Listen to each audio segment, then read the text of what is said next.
안녕하세요. 네, 이번 영상에서는 독해에 대한 이야기를 해볼 건데요. 많이들 힘들어하시는 부분이기도 해요. 왜냐하면 일본어를 해석을 해도 그 본문이 무슨 소리를 하고 있는지를 이해하지 못하면 문제를 풀 수가 없기 때문인데요. 언어 지식 파트를 제대로 다져놓지 않았다면 진짜 이 독해에서 와르르르 무너질 거예요. 그리고 단어만 외웠다고 해서 이 독해가 저절로 되는 건 아니기 때문에 반드시 읽는 연습을 꼭 해야 돼요. 처음에는 당연히 느릴 거예요. 모르는 단어도 많이 나올 것이고 읽긴 읽었는데 잘 해석이 되지 않는 문장들도 있겠죠. 저는 독해를 할 때 이 본문을 그냥 보는 것만으로도 너무 스트레스였어요. 아, 이게 진짜 읽기 싫다. 이렇게 됐던 것 같아요. 이 본문이라는 생각을 버리고 그냥 한 줄 한 줄 천천히 읽기 시작했을 때 드디어 그 두려움이 사라졌었는데, 그래서 독해 문제를 풀기 전에 본문에 대한 두려움을 없애는 게 진짜 중요해요. 진짜 저 긴 문장들 보면 읽기도 싫고 쳐다보기도 싫고 막 그러잖아요. 근데 일단 주변 글들 생각하지 말고 그 한 문장씩 천천히 읽어나가려고 생각을 하다 보면은 사실 편하게 한 문장 한 문장 읽는 거랑 다를 게 없으니까 우리 겁먹지 말고 편하게 시작을 해봐요.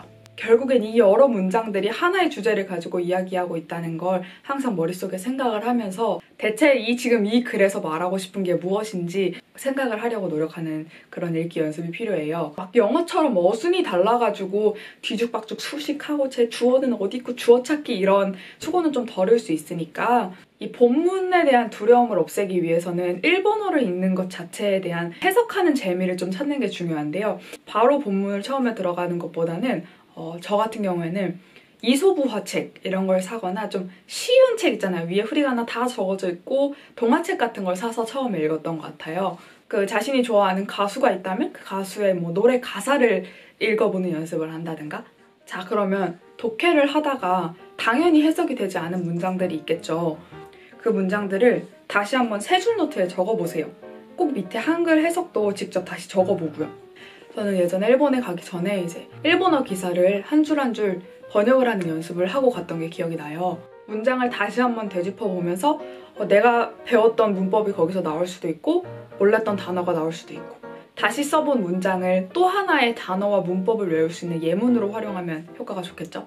이렇게 공부를 할 때 과목을 따로따로 공부하지 말고 계속 연결시켜서 공부하는 게 좋아요. N3부터는 한자의 비중이 높아지기 때문에 N4나 N5처럼 친절하게 띄어쓰기를 해주지 않아요. 스스로 문장을 끊는 연습이나 어디쯤에서 숨을 고르면 되는지 그런 걸 파악하는 연습을 하는 게 좋고요. 저는 독해 지문을 읽을 때 머리로만 그냥 슉 이렇게 눈으로만 읽으면 자꾸 대충 읽고 그냥 이렇게 넘어가려는 버릇이 있어가지고 최대한 뭔가 글을 읽을 때 그렇게 대충 읽다 보면은 자꾸 놓쳐가지고 다시 읽으러 가고 또 다시 읽으러 가고 그러면서 시간이 많이 걸리더라고요. 그래서 읽을 때 항상 이렇게 조금 소리를 내면서 차근차근 읽는 연습을 하는 편이었고요. 급수가 올라갈수록 문장이 점점 길어지니까 항상 접속사 부분에 표시하는 건 잊지 마시고, 그래도 일본어가 띄어쓰기는 없지만 쉼표로 계속 숨을 어디서 고르는지 끊어주기 때문에 문장 끊기를 연습하는 건 어렵지 않을 거예요. 본문이 길어지면 길어질수록 당연히 그 본문에 대한 문제도 늘어나겠죠.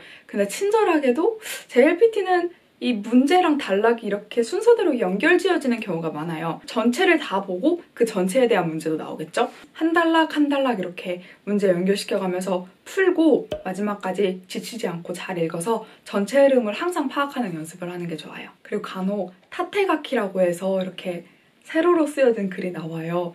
저는 타테가키를 참 싫어하는데 일본에 살다 보면 사실 책들이 거의 다 타테가키로 적혀 있어요. 교수님들이 주시는 자료도 많은데 타테가키면은 왠지 읽기 싫고, 신문 자료 나눠주면 신문도 다 타테가키로 되어 있고. 근데 다행히도 JLPT에는 아직 타테가키가 한 문제 정도밖에 안 나와요. 그래도 한국인한테 새로 읽기는 조금 어색하죠? 문제 자체가 어렵진 않은데 이 읽는 게 어색해가지고 틀리는 경우도 있어요.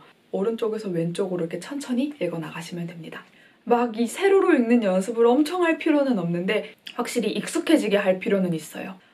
이건 마지막으로 그냥 독해 문제를 풀 때 팁인데, 독해를 보면은 맨 마지막에 뭔가 한 면을 다 차지하긴 하는데 글이 많다기보다는 포스터나 전단지 같은 내용이 나오는 쉬운 문제가 있어요.